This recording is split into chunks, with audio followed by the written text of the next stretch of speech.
What is up? It's time for the Wire Sports Podcast. People, we are back. And if you're looking around this room and you're like, wait a minute, am I having deja vu? No, you are not. We are getting the gang back together. Richie Phillips is back in the house. Yeah, I'm living large. What's going on? He's on the beach. Where's Tony Ray? That's what I want to know. Oh, Tony's with his kids right now. They're that way. And of course, we got my man Ray Marsh in the building. How we doing, Ray? Chilling. What's happening, y'all? Glad to be back.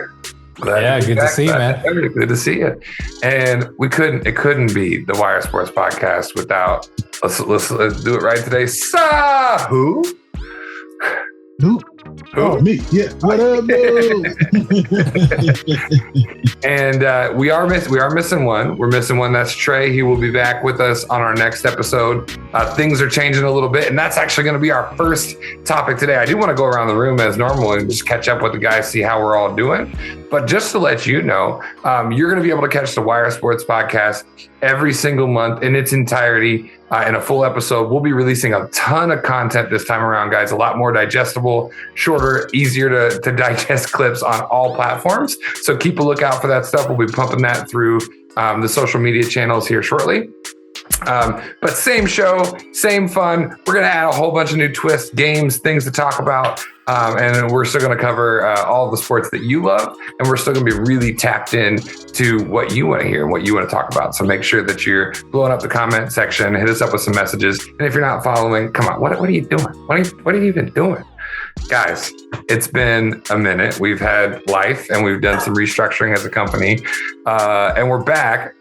How you guys doing? Good. I'm feeling good. A little tired. I ain't gonna lie. Been working a lot, but we good. I'm glad to be back in here with y'all. Sahe, what you been working? What you been doing, man? Just working 2 jobs right now. You know. Oof. Okay. Yeah. Busy man. Yeah. About 70-some hours a week. Oh my Lord. Yeah. And I'm complaining about the pool. What am I doing? How about you, Ray? What you been up to, man? Not working as much as Sahe, but trying to find me a second job, to be honest. But other than that, yeah, me and Sahe just made a jingle for my mom. She's running for Tennessee State University alumni president. So if you're Let's a go. Tennessee State alumni, go for my mama down the Holmes March. But other than that, man, just working and hanging, pretty much, trying to do stuff. That's it. That's amazing. What about you, Richie? I mean, I feel like a bum compared to these guys, you know. Here I was thinking I was working hard, but not much, man. I've just been really busy, you know, married, kids. Most of y'all understand that. Viewers, you understand that. It's just changed things, but bought a house, really excited about it. And, you know, now I'm at the point where we've saved to build and to accrue, and now I can start playing again. So I'm looking forward to being back on the wire full time. And I want to ask you, Justo, how you been, man? What you been up to? Thanks, man. I'm also, you know, before I get into me, like I'm looking forward to now. If you're back in a play mode, we can go all the way back in the way back machine and start to keep track of Richie's smart house again. Because you know, once upon a time on the show, we're just like tallying it up every single week. Like, okay, what new AI smart thing did he add to the house this week? So irony, my wife hates that stuff, so I don't have anything in my house. Dumb house. We're gonna go the other way. It's a very dumb house right now. It's the dumbest. The only thing she's letting me do later is light switches, but she was like, she doesn't want automation. She doesn't want sensor. She was like, no, I want to like flip it. I want control. I'm like, all right, it's fine. Fair enough. You shouldn't have stopped on like take it back to the 90s. Exactly. I always wanted one of those, but they went out of fashion before I could get my hands on one. Man, that's my new mission, Ray. I'm gonna find you one because I want you. Hey, this still exists somewhere, Ray. We'll get it. I think it was the coolest of all time when I was all that shit as a kid. My parents that was some rich people for sure. We're gonna get you one, and then that'll be like one of his things. If there's a take on something that he disagrees, he's gonna drop the mic and be like, "And that's all I got to say."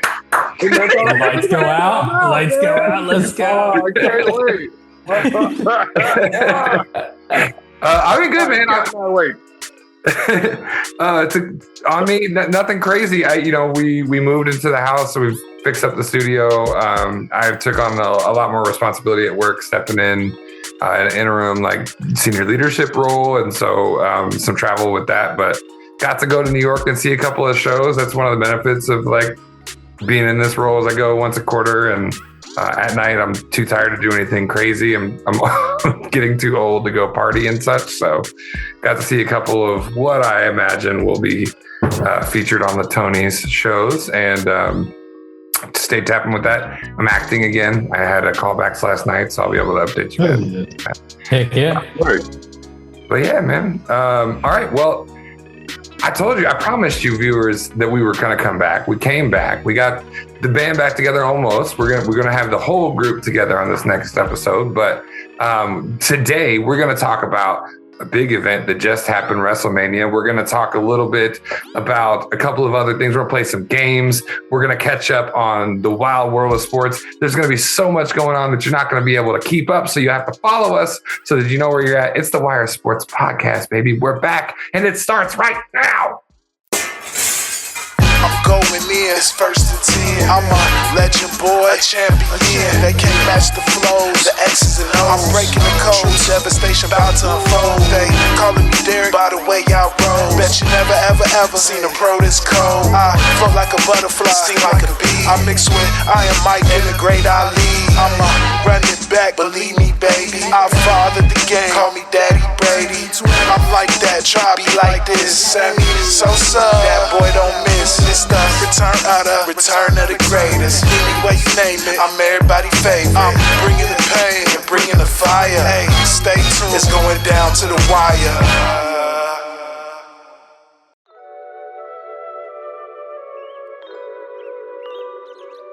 All right. We are back. That is a new intro, but the same song. We need to get that artist some royalties, which means we need to start making some damn money right now. We've been waiting on this however long, Richie. It was 2011, 2012. Something like that. 15 years. Wow. God, we're getting old. Crazy. Yeah. Broadcast. Yeah, and this family has grown, and I'm so excited. Listen, this topic is called Main Debate. I'm sure you just saw it on the slide there, folks. Today, it's not going to be much of a debate. We're going to use this topic time to talk a little bit about a huge event that just happened. It's so huge, it spanned over an entire weekend. And for those that went in person, you may have been there for a whole week, viewing all the crazy content and shows and the con itself. I'm talking about WrestleMania, baby. It happened again. It was big. There was a lot of crazy things that happened. I'm going to start before we get, I've got a topic for us to debate on. But first, I want to just go around the room for everyone that got the chance to watch it. Just give me, kind of your 1 minute-ish recap, response, review of the event itself and how you felt it went. Whoever wants. Ray, you want to lead us off? I know Ray loves wrestling, so. Yeah, I can lead us off. I thought it was a pretty good weekend overall. I've seen better shows, but I don't think it deserves all of the hate that has been getting online. I do wish the matches were a little longer. I felt like the advertisements were longer than some of the matches sometimes, 4-minute breaks between like everything. But, I thought it was good.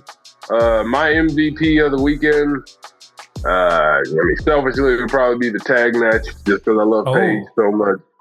She's always had a soft spot in my heart since like 2012. So, but yeah, I thought the Over Brock match was fantastic. And, the Intercontinental Championship match stole the show. Ladder match.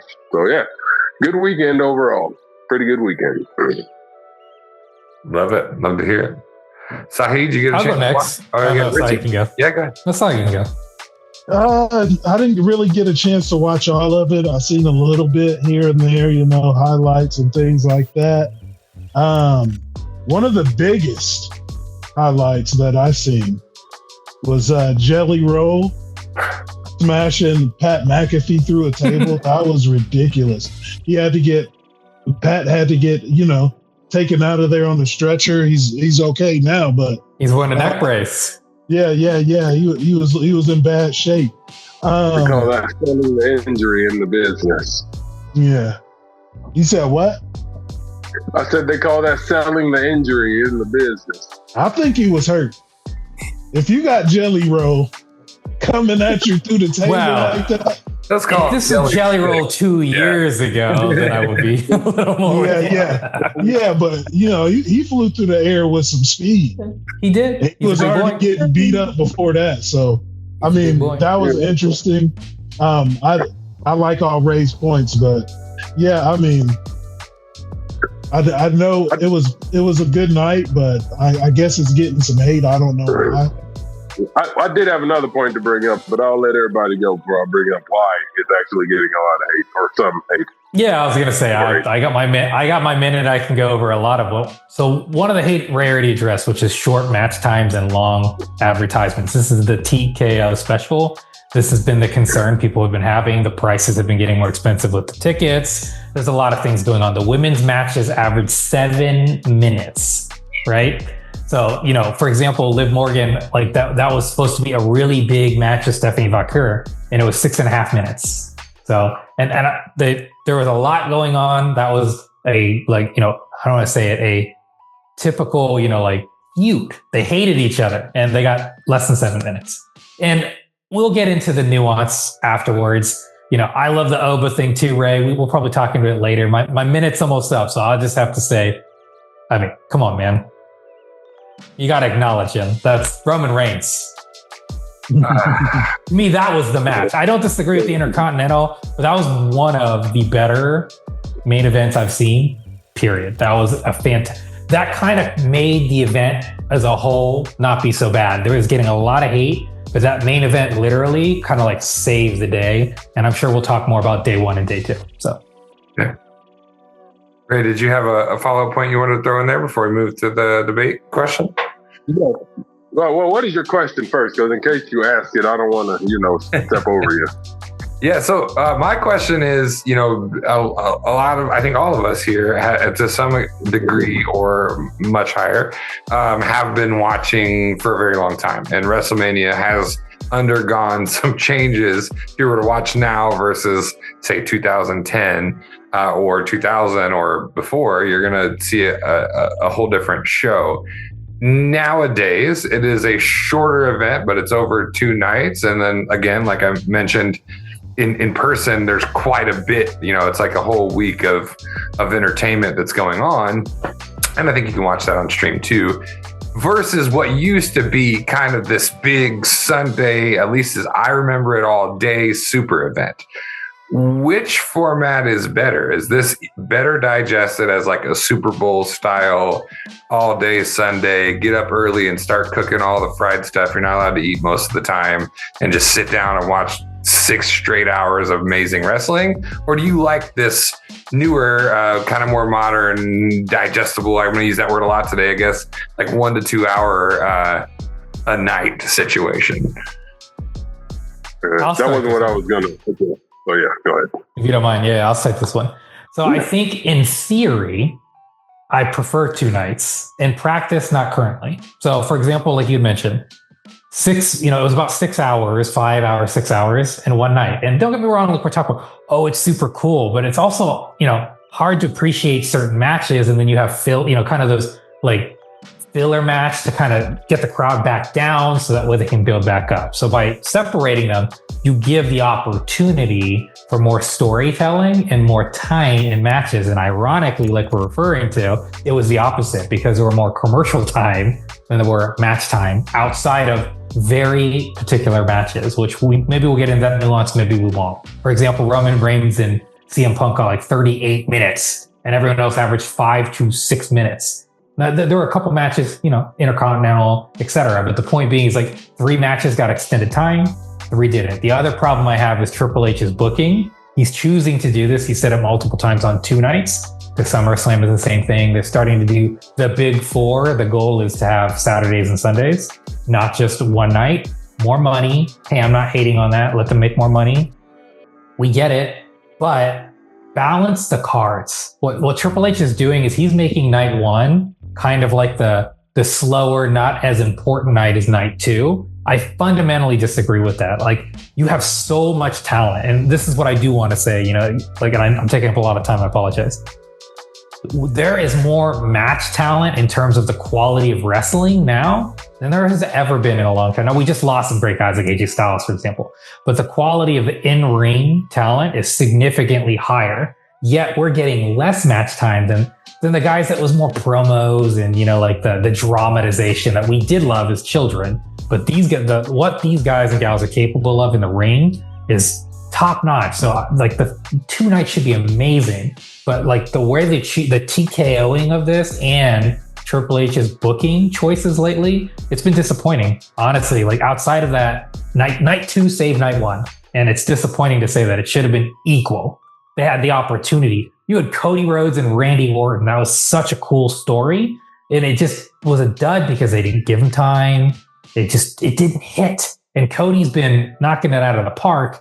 And this is his mentor. And it was just kind of a crap fest because of the way they booked it, the time they gave them. It was just not what it could have been. Super disappointed, to be honest. But Roman Reigns saved the day, man. That match, I don't care. Oh. I will say, like, I think this, to your point about the booking, and I'm going to pass it over, Ray, if you want to jump in here, but it seemed like we were, for a minute, trending the other way. I can't remember how many years in a row, but I was just like, oh, we're starting with this. We're jumping right in, like, oh, we got a main event size match to start WrestleMania. I think that was more exciting. I know the Lesnar Taker card was like that. Like that that was like, okay, we're jumping right, okay. Like Rumble for a while there, like, oh, yep, Women's Rumble right now, right at the beginning, so very interesting. Ray, thoughts on the, what you prefer there? Do you love that super event? It's just a kind of the one day smash it all and today's all about wrestling, or do you like this new kind of split up? Well, I've actually been to a WrestleMania back in, went to WrestleMania 34 back when it was just a one day thing. And it was a long day. Like, we didn't get out of New Orleans till at least like 3 o'clock in the morning, because after WrestleMania left out, obviously we're gonna, party and hang out with people. So, after all that was done, yeah, we didn't get back home until like 5. So, you could have picked a better main event though, Ray. 34? That's crazy. Nah, my main event was trash. But what? The Undertaker was nice though. Yeah, I mean, it was nice. I mean, Brock beat up Roman, and I thought Roman was gonna win. I was disappointed personally, but anyway. But no. The 2 days, I think it allows them to stretch it out more and add more onto the card. So I do prefer the 2 nights. But piggybacking on to Richie's point, the Cody Rhodes and Pat McAfee thing, to me, was the biggest disappointment of the weekend, because you had a story that's literally been 20 years in the making, you know what I mean? And because for those who don't know, Randy and Cody were in a stable together with another, young man, Ted DiBiase Jr. The stable was called Legacy because all of them had fathers in the wrestling business. And they barely touched on it. They mentioned it like in a couple sentences in the lead-up package. And instead of focusing on the shared history, Randy being Cody's first match on the main roster, Dusty Rhodes' last match on the main roster being Randy Orton, they inserted Pat McAfee. And don't get me wrong, Pat is entertaining. I like him both as a wrestler and a little less as a commentator. He does get on my nerves sometimes, but he has his niche. But inserting him into a story that he had no, prior grudge against Cody, to the commentator's point, he was yeeting and, woeing alongside everybody else. So for him to be inserted in it didn't make sense. It didn't even make wrestling sense. You know what I mean? And we're, as fans, capable of extending our, what is it called? I can't. It's like suspenders of disbelief. That's what it's called. We can extend that. You know what I mean? But it has to at least make a little bit of sense. So that was my takeaway. It didn't make sense that Pat was just inserted to, further the story, and it didn't need it to be furthered. For sure. Yeah, that was it felt like kind of like a right turn too. Like even if and for those that haven't seen our old episodes, I'm kind of a once a year fan at this point. I've had my years on and years off, but now like my son and I get into about 2 weeks before Mania. We watch through Mania. Sometimes we'll start at Rumble. But yeah, I mean, like even catching up just through the packages, it's like, wait a minute, what? To be honest, no man. I just want to be honest, it felt like the stuff Vince used to do, which is why a lot of people are worried. Like he would just change stuff on a whim just because he thought it was a good idea without sometimes paying attention to both what the fans want and what's actually going on. You know what I mean? So it's just it's not a good sign. Yeah. Put it that way. Sahe, I know you're more of a jump-in fan like myself. What's your preference? I know you watched a couple of the big super events. I know we've watched them together before. Do you like the more word of the day digestible setup where it's broken up over the weekend, or do you prefer that kind of like Super Bowl big event once a year setup? Well, I'm gonna ask a question. Yeah. But first, I just wanted to say, for you guys to say the most disappointing part was like really the only part that I saw. I just thought was hilarious. And I thought it was pretty good. Well, that goes to show the insider ball versus the casual, for example. Right. Like, Super casual. Yeah, I mean, sure. that itself was decent. Yeah. But as a casual, as I am, what does the word, this is my question, what does the word mania mean? It's just to me, mania would mean like crazy. Definition? Like, yeah, you're wrestling like crazy, out of control. It's mania. Yeah. So for me as the outsider, like I didn't know WrestleMania was 2 days. To me, I don't like that as a casual fan. It's WrestleMania. This is supposed to be chaos, crazy. Do it all in one day. It's supposed to take all day. This is WrestleMania. We're gonna start from the time we get up, and we're gonna wrestle till it's time to go to bed. I mean, but I get y'all. That's just me as an outsider. Like, I want to see you guys getting it all day. This is WrestleMania. The wildest, goofiest is supposed to happen at WrestleMania, in my opinion. But I get it. Like economically, you have to split it up 2 days. If you got the first show and something amazing happened, but you didn't go to the second one, then like, what do you're going to be pissed. Like, and can people afford to go to both shows?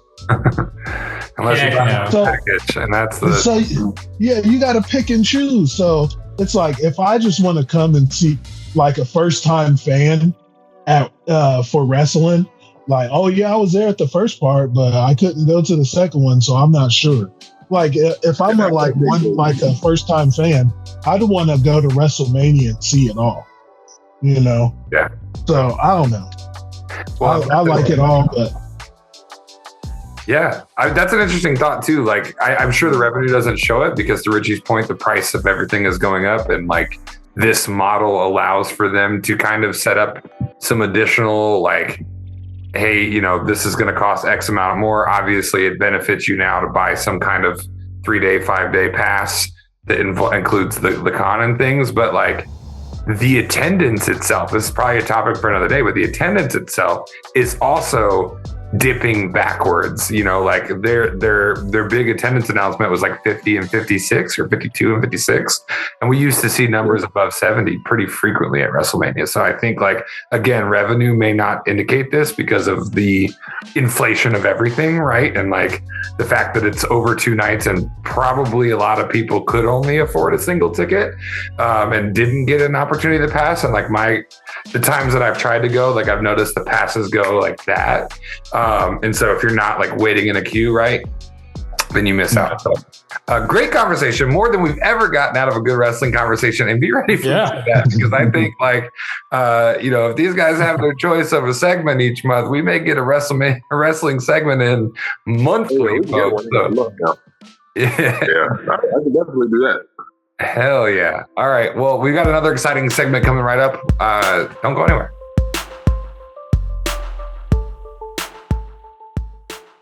All right. Now, guys, we got a lot of fun things to come in the show, but we had to get in here and talk about another hot topic that's happening right now. For us, the day that we're recording, tomorrow is the NFL draft. And there's a lot of talk about what could and could not happen and should not happen. And please, God, don't let it happen. So I wanted to go around the horn here, and we all represent different teams in this room, and I'll let everybody kind of talk about that for our new viewers and listeners. But just talk to me a little bit about what you're looking forward to the most out of this year's draft, what you hope might happen, and then anything that you think might be like a kind of like a crucial or a pivotal moment for a certain team. Doesn't have to be your team, but I do love it when we're all kind of weighing in on behalf of our team. So whatever strikes your heart, and whoever wants to start us off. I'll start.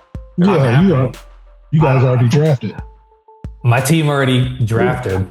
This is the first time we've made a trade since like 1966 in the first round, for a first round pick. So we got an amazing player. I'm a huge fan, particularly with Trey Hendrickson leaving. And again, this is not like enough. I'm not claiming it is or isn't, but we are so bad at drafting. I was talking to Ray about this, that outside of when it's like the first pick in the draft, we're terrible with first rounders. I don't even want to talk about last year's first rounder. And Ray asked me a great question. He was saying, Richie, who do you think, or who did you want them to pick? And he even pointed it out. He was like, hey, I think, Ruben Bain would be up. But in my opinion, that's too smart. I don't think they would have picked him. I think they would have picked another project guy like Keldrick Falk of Auburn, because he's like almost 300 pounds. He's like 6'5".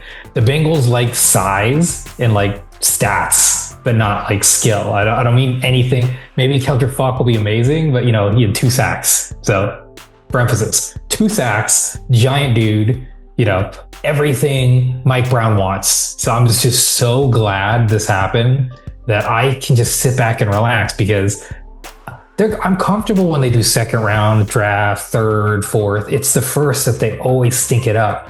And we've wasted so many of Joe Burrow's great years already. So this is a one time where it's just like, okay, our biggest flaw has always been the first round, and it's not even on the table. So I'm super excited. So in terms of other teams, I just don't care, guys. Like, I'll be honest, like my team finally, I don't have to worry. Like every year, you have no idea. I dread the first round. I dread it.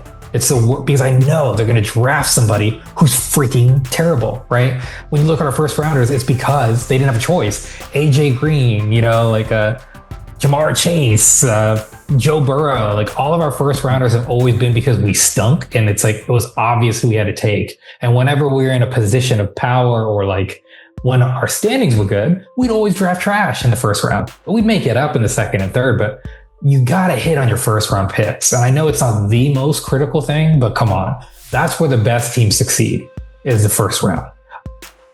Everyone needs to do that middle work in the second, the third. Truthfully, the third, fourth, fifth is where you really build your team, but you got to hit on your first round picks. That's like the most critical opportunity for a game changer right then and there. And the Bengals are notoriously awful at it. So I'm super excited because we had a decent pick. Was the 10th pick. And truthfully, I don't think this draft has like that many talents. So I'm kind of glad like we got pulled away, because I just don't believe they would have drafted anyone worth a crap. And I would have been angry for 2 years in a row. So I'm super happy. I got nothing else to say. Couldn't be better. All right. Who wants to go next one? You want to go, Ray? I'll go. Yeah, I can go. Go ahead. Oh, okay. Well, the Cowboys have 2 first-round picks because we traded away Micah. So I think a lot of draft experts, are saying, we need to trade up. We need to go get a dynamite player. Can't miss guy in the top 5 and everything, like an Orville Reese. You know what I'm saying? That type of guy. But I disagree. I do not think the Cowboys are two players or one player away. I think they're a couple of different pieces away. So I think they need to stick where they are. And I think they need to draft a cornerback. You know, if that Mansour Delane guy is off the board, which they're saying he is, I'd probably take a flyer at number 12 on Jermon McCoy. He's coming off ACL, but in 2024, he was a pretty good corner. So I think if, you know, he's fully healed from his injury, I think he could step in right away. And at 20, I think if a decent wide receiver is there, like a Mekhi Lemon, or if that guy from Arizona State, what's his face, Jordan Tyson is there, I think you should definitely just run to the podium and take them. But if not, I'd say take a defensive end, like the Falk kid Richie mentioned out of Auburn, or a guy like Keaton Mesidor. He's 25. Yeah, he'll be right in there for sure. Yeah. I think that experience will let him step in right away and be able to handle the pressures of being in the NFL, because he's a grown man already. He already know what it is. So if they go either of those ways, I think they'll be all right. But they definitely need to get a couple of impact players on defense this draft, not just trade up for one. Okay. Sahe, what about you, man? Yeah, I'm really tapped into the fan base in Tampa. Everybody's looking for the Tampa Bay Buccaneers to draft an edge player, a Mesidor, a Cassius Howe, Reuben Bain if he falls. You know, that story came out, but I don't think he's going to get there. Or maybe a Sonny Styles, which isn't going to get there. A lot of guys in the fan base and in the Tampa Bay Buccaneers media is pruning for the Bucs to get a defensive edge. But at 15, I'm going the opposite direction. They say this year's a weak quarterback class, but I think there's some guys in this quarterback class that'll come in with low expectations, be able to sit a year, and you be able to maximize their potential going forward. A guy like Drew a huge quarterback, big arm, is mobile. I think because I don't believe in Baker's going to take you to the promised land. I think if we go and draft a premium position like quarterback at number 15, it'll set us up going forward. You're still going to have the pieces where you need them. You're going to be able to draft defensive guys later in the round. But with a first round pick, especially in the middle ground where you're not going to get a high-end talent like a Reuben Bain, Sonny Styles, Aval Reese, or whatever, the Caleb Downs, you're going to be drafting guys that are maybes at 15. So let's get a quarterback, groom them, and get them ready for next year. I think that's where we should go. I don't think we have Super Bowl aspirations this year, especially with Baker Mayfield. So I think building for the future is what they should do. But what they're actually going to do, they're going to draft a defensive guy. It's just a matter of who. Okay. You know, I'm with them, unfortunately. Sorry, Sahe. They're going to draft a defensive guy. I know. How about the Steelers? Yeah, end of the season last season, I was a little rough on my boys when we hopped on the podcast. And I know we weren't like super regular, but I think I even said, I don't even know if I said it on the air. I know I said it off the air to these guys in the chat. They see the emotional roller coaster. I'm like, you know what? I'm done. Mike McCarthy, I'm done.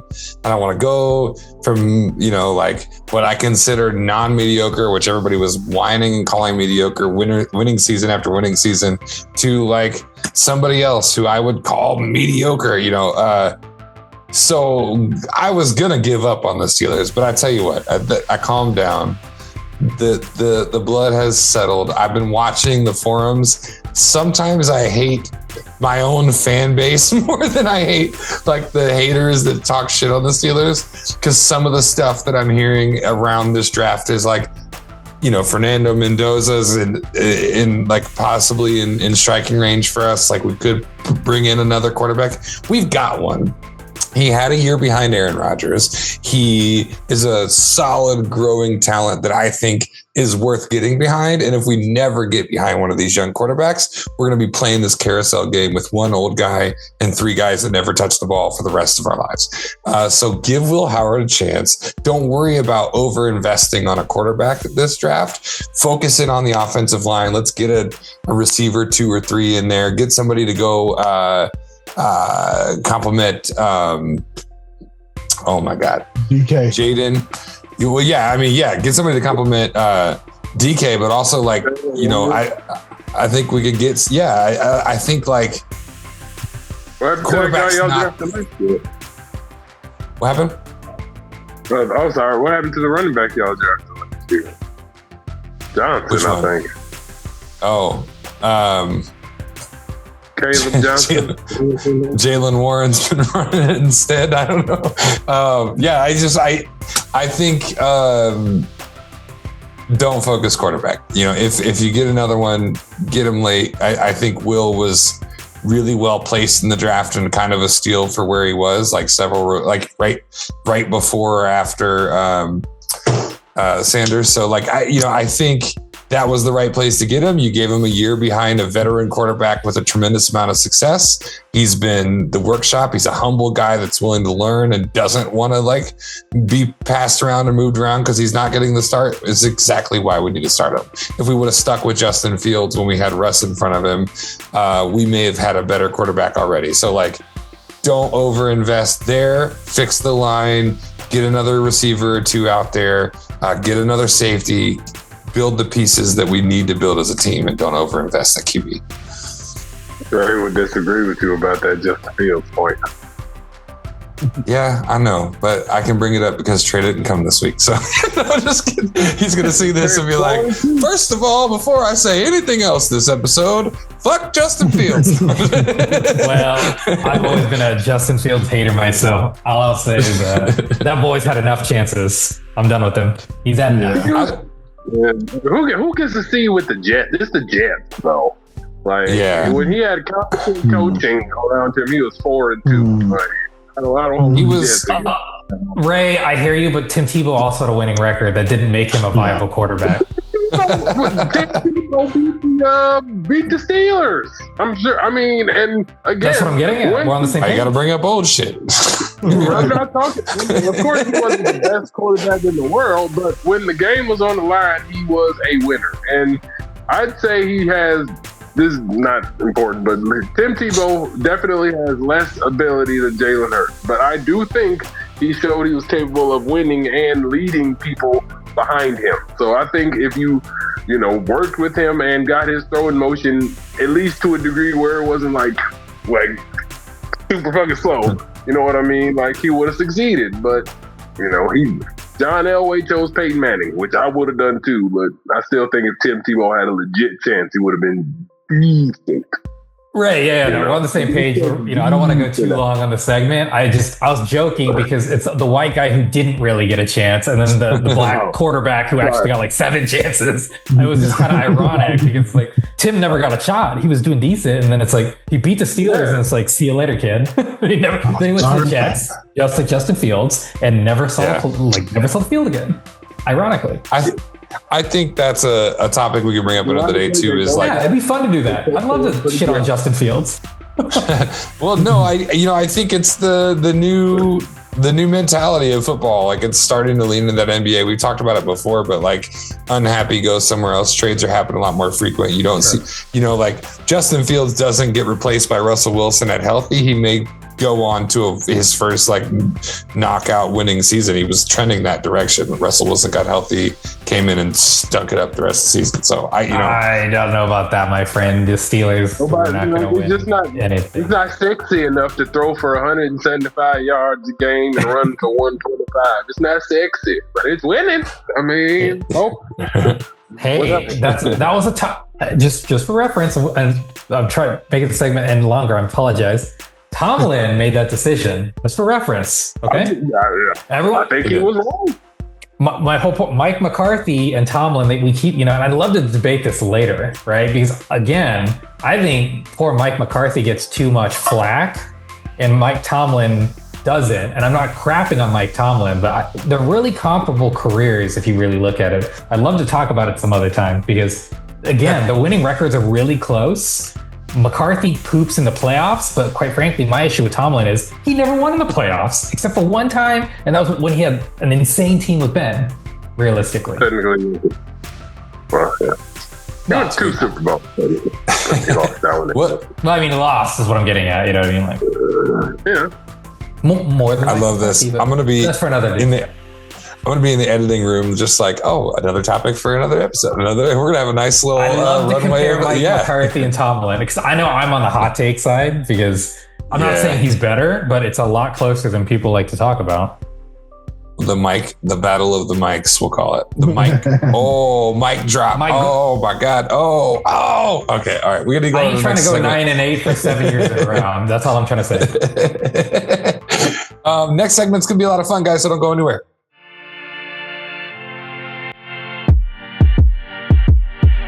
Welcome back. All right, guys. It's time to get games back into what we do around here. It's the heart and soul of H2G. We started this thing with at least a game a week, and now we're back with it. And I brought a fun game this week to get us kicked off. These may change week after week. We may have different people hosting these or bringing them in, but I thought it'd be fun to do a little bit of a what if situation. So I brought a series of questions.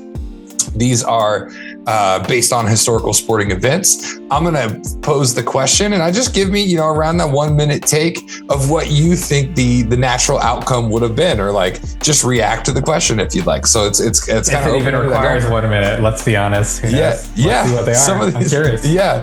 And I don't think these guys have seen the question. So this should be raw and unfettered, as they say. Let me just scroll down on my screen here. There could be crickets because we got to while it's happening. Yeah, maybe we should have done a little homework. Who knows? All right, first question. Yeah. What if Derrick Rose never got hurt? I mean, I'll go first, guys.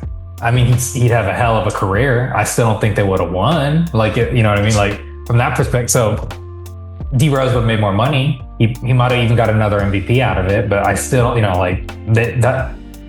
that wasn't enough, right? I'll just leave it at this. LeBron was in the same conference. I'm not saying I don't want to get into that conversation or comparison, but my point is he would have been competing with LeBron. He deserved his MVP. He was insane for his size and skill set. Love the guy. And I would have loved to see his full career, not injured. But in terms of like magnitude, he still wouldn't have won, but I would have enjoyed his career. I would have loved to watch him play for, 10 to 15 years because he was just a dominant force. It was kind of like Blake Griffin, but when he was on, he was so cool to watch.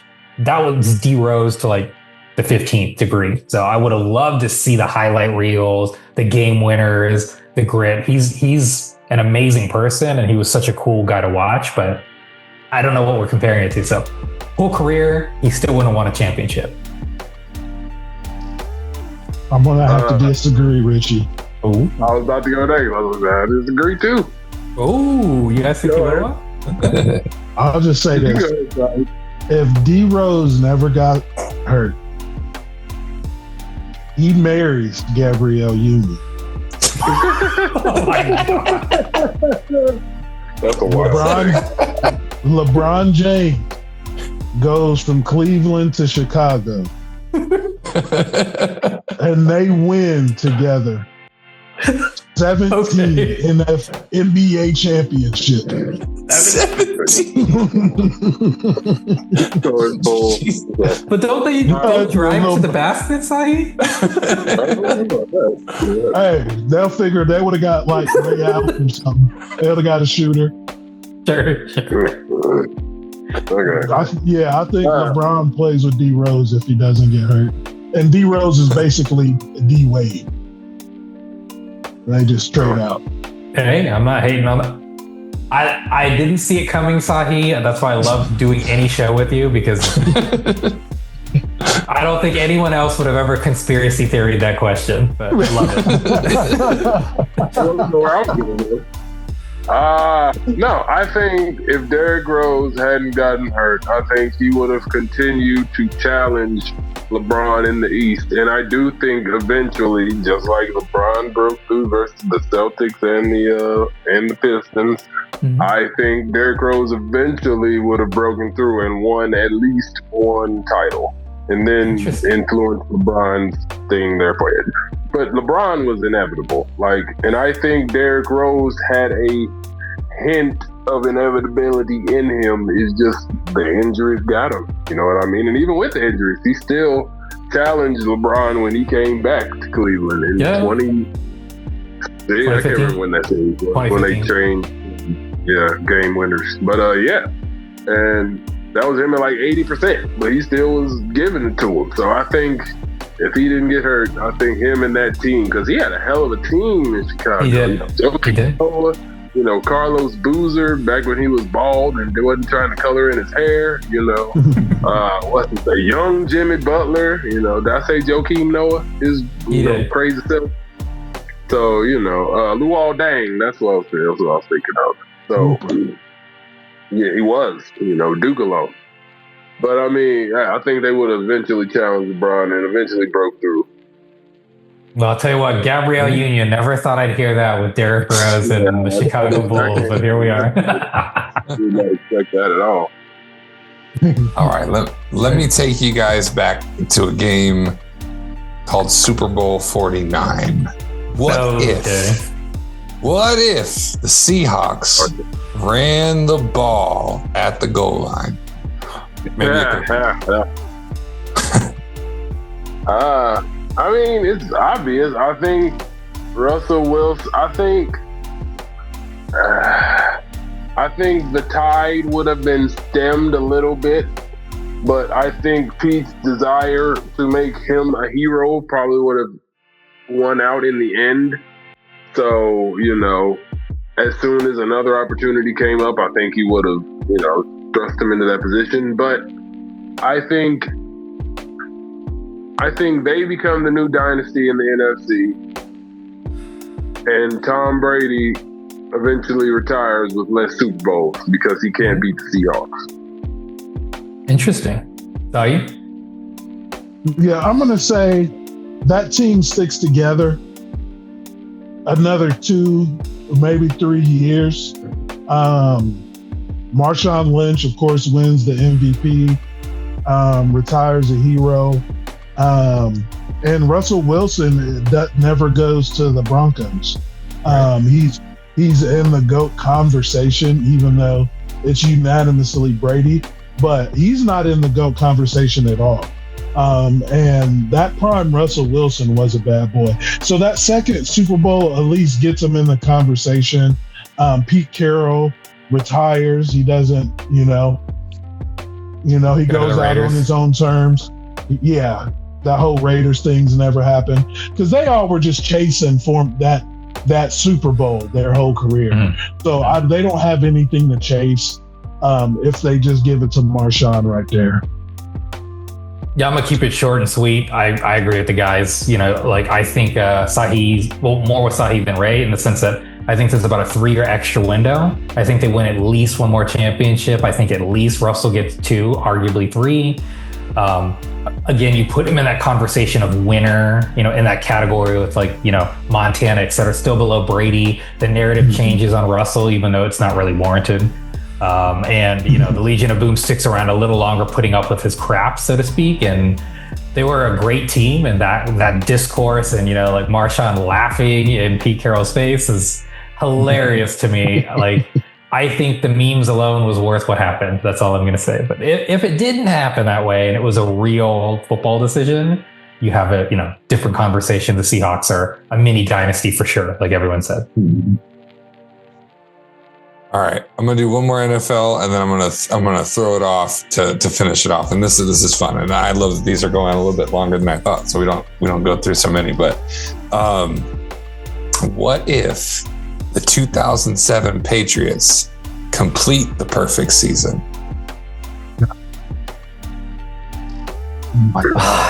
Do I have to answer this? They didn't. And they didn't deserve to.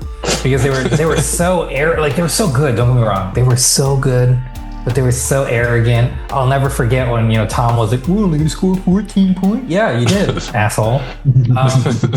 Okay, if they get the perfect season, I mean, like, how do I want to say this? It doesn't. It validates Randy Moss more. He gets a championship like the man deserved. One. It doesn't really change the narrative for the Patriots and Brady. You know what I mean? So, I mean, like, sure, it'd be cool. I know our white boy would be super excited about it, but like overall, it's like, it's just an extra ring and a ridiculous amount of championships. When you talk about the legacy of that team, I don't think it's like, how do I say this? I don't think this snowballs and, Randy stays for like 3 more years. Like we were talking about with the Seahawks. Right. I still think that was a short-term all-in, and they still had success obviously after, but I'm just saying, I don't think that window extends that much. Yes, they had a magical season, but you even saw the year after the issue, Randy gets hurt, the whole situation, and that just crumbled.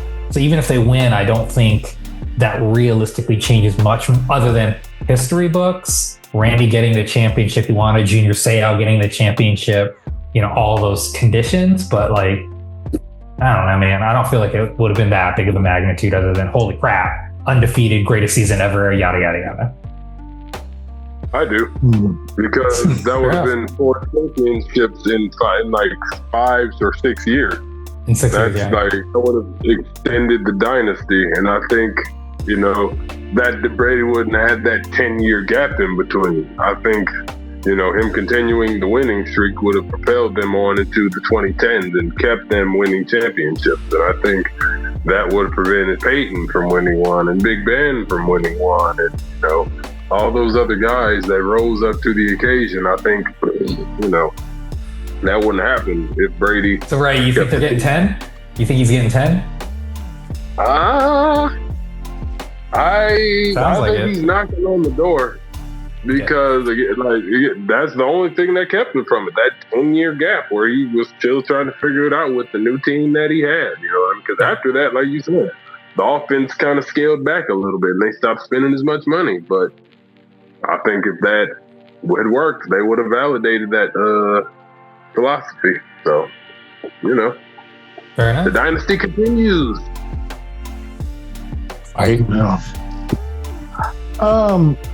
Couple things. Eli Manning would have no shot at the Hall of Fame. And on the reverse side of that, Bill Belichick is a first ballot Hall of Famer. So he should have been one anyway. He should have been. But if they went undefeated, there's no way you could have kept him out. So I think them losing that game gave them a little bit of ripple in the, the multiverse or whatever, in our timeline, I guess I would say. But I don't know. I don't think much changes other than that. They would never stop talking about it on the ESPN and such, and there'd be a million, Lifetime movies and all that other stuff. Maybe. Didn't they do one on Aaron Hernandez anyway, though? Yeah, that's what I'm saying. Not a Lifetime movie. He did. That's a Netflix 3-part special. Right. That you only get one way. No. He was on the second team. He was on the 2011 team. He wasn't on the 2000. Yeah, I know. Yeah. So I'm saying maybe he never makes it to the Patriots, and maybe he goes to the Cardinals, and he's not so close to home, and all that stuff never happens. I don't know. There you go. So much could happen, but nothing. May have to start up the True Crime podcast again and post that what if question. No, I'm just kidding. Had nothing to do with it. It was too easy. I had to do it. All right. True one-shotter here, and then we're going to go to our final takes, I think. So got a minute on this one. Bringing it back to wrestling. Yeah, guys, WrestleMania was just last weekend for us. Yeah, we gotta get one more wrestling. What if WCW beats WWE? Is WCW coming back? No. Oh. No. In my But- humble, okay, never go ahead. No, I mean, that's it. Yeah. Monday Night Wars does not go to WWE. You saw WCW Nitro? Yep. What you know about it? Steve, I know a lot about coming down. Kevin Nash. You know, you got Diamond Dallas Page. You got Goldberg. The list goes, Rey Mysterio, Ric Flair. The list goes on. The WCW low-key is like dog walking WWE or whatever you want to call it. All day, every day. So you think, yeah, so if they won the Monday Night War, then what do you think we'd be seeing in the scope of wrestling today? Oh, you're talking. I get what you're saying now. I thought you said, are they having a head-to-head wrestling competition? I thought, me personally, as a kid, I thought WCW was a better product, but they interchanged some wrestlers. But WCW, if they had won the Monday Night Wars, I don't know. That's a tough question for me to answer because I don't know too much about the business. But head to head, if they were wrestled or, you know, mano a mano, WCW wins. All right. I'll do Who wants to go quick, next? right? Yeah. I'll be super quick. I think wrestling would be in a very different position, not necessarily better or worse, but WCW was notoriously bad at grooming young talent and at grooming cruiserweights and like all the people that nowadays modern wrestling people who enjoy fans, they like that style. So I think that style wouldn't really exist effectively unless AEW still exists. A whole different conversation. So the point I'm making is all of the WWE stars, which some of them were on the younger tail end, would not have had success with WWE because of the backstage politics with all the 40-plus-year-olds that want, you know, Hulk Hogan, Ric Flair, Kevin Nash, all the things that he was saying. So I think the landscape would be dramatically different. And I can't even answer it other than wrestling would not be the same because you wouldn't have cruiserweights and the more high-flying styles succeed. You would have these more, how do I say this? Narrative and story-driven, simplified wrestling and like trying to do storytelling from the older gens, which ironically WWE is kind of doing now. So, right, take it away, man. Well, I think the reason WCW went out of business anyway is they bloated themselves with too many top-end contracts. Like Richie said, they were too focused on the main event guys and not focused on the meat of their roster, which is the cruiserweights and the mid-card guys. So assuming they can run their program correctly, I think eventually when they beat WWE in the ratings, they eventually do what WWE did, eventually try to buy WCW. And because of that, AEW won't have to be a thing. So maybe Tony Khan creates a different wrestling company, but I think we'd have a completely different landscape in today's day and age if WCW was running things. Like Richie said, I think there'd be less emphasis on the wrestling and more emphasis on the stars and the attractions, which is kind of what the WCW is, to be honest. Very cool. All right. Well, that's the game. We're going to be right back with our final takes. Don't go anywhere. It's the Wire Sports Podcast, baby. We back.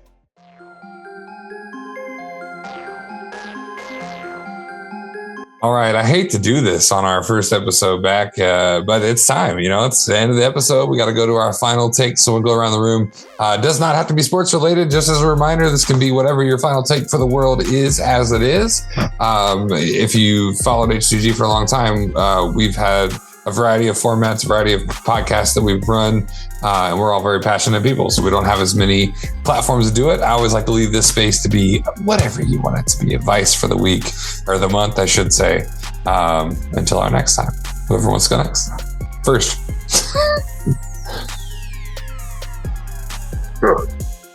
Richie, you can go first. All right, sure. I'll go first, guys. Why not?